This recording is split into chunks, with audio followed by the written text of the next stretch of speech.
Assalamualaikum warahmatullahi wabarakatuh. Selamat berjumpa lagi di channel Jas Merah. Dalam kesempatan kali ini, saya akan menjelaskan tentang pendidikan jiwa Al-Farabi bagian yang pertama. Bahwa pendidikan jiwa Al-Farabi banyak dipengaruhi oleh filsafat Plato, Aristoteles, dan Plotinus. Dan menurutnya, jiwa bersifat rohani, bukan materi.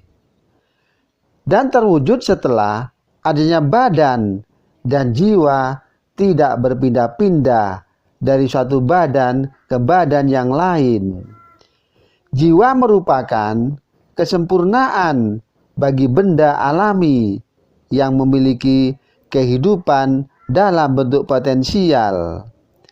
Bersatunya jiwa kepada materi membuat jasad yang potensial menjadi aktual. Bersatunya jiwa dengan jasad adalah bentuk esensial.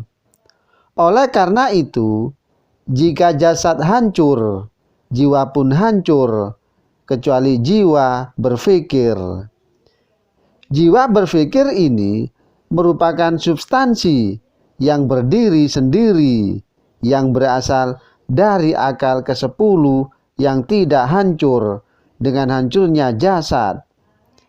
Al-Farabi tidak menerima konsep reinkarnasi dan pendapat yang mengatakan adanya jiwa sebelum adanya badan. Dan menurutnya, jiwa berasal dari akal ke-10 dalam bentuk akal aktif yang telah memberikan forma atau bentuk kepada jasad. Dan jiwa merupakan hakikat manusia, sementara jiwa menurut Ibnu Miskaweh adalah tadzib al-akhlak. Ini merupakan sesuatu yang bukan tubuh, bukan bagian dari tubuh, dan bukan pula materi. Senada dengan itu, menurut At-Tusi, jiwa adalah bukan tubuh, bukan pula bagian dari tubuh, dan bukan pula materi. Jiwa merupakan substansi sederhana dan imaterial yang dapat merasakan sendiri bahwa ia mengontrol tubuh melalui otot-otot dan alat perasa. Akan tetapi, ia sendiri tidak dapat dirasa lewat alat-alat tubuh. Dan hal ini senada dengan pengertian jiwa yang terdapat dalam Kamus Bahasa Indonesia. Dan menurutnya, jiwa adalah ruh atau nyawa yang ada di dalam tubuh yang menyebabkan manusia itu menjadi hidup. Dan menurut Al-Farabi, jiwa manusia itu mempunyai 4 bagian dasar.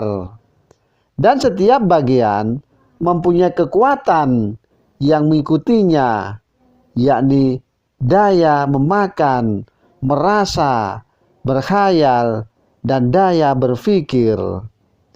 Dan yang pertama, daya memakan. Dengannya manusia tumbuh kemudian berkembang. Kekuatan utama daya ini di mulut, sedangkan lainnya bersifat tambahan yang berada di bagian anggota tubuh dan alat-alat pencernaan, dan juga berada di perut besar, hati, empedu, dan anggota-anggota yang berhubungan dengannya.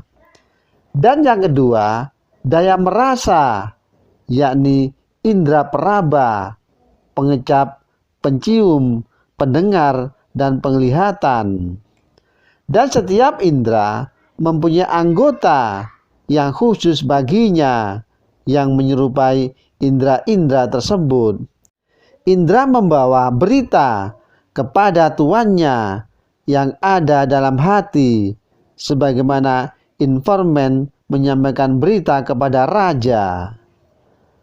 Dan yang ketiga, daya imajinasi yang berfungsi menjaga benda-benda setelah terpisah dengan anggota indrawi yang menguasai daya imajinasi, yakni dengan memisahkan satu sama lain dan menggabungkan satu dengan lainnya dengan gabungan yang beraneka ragam, sama dengan yang dirasa maupun tidak. Dan yang keempat, daya berpikir, yakni kepala. Daya ini merupakan pemimpin dari kekuatan-kekuatan indrawi dan kekuatan imajinasi, dan juga mempunyai kekuatan yang cenderung menginginkan sesuatu atau membencinya. Dan dari situ timbullah kemauan. Demikianlah kisah pendidikan jiwa Al-Farabi bagian yang pertama.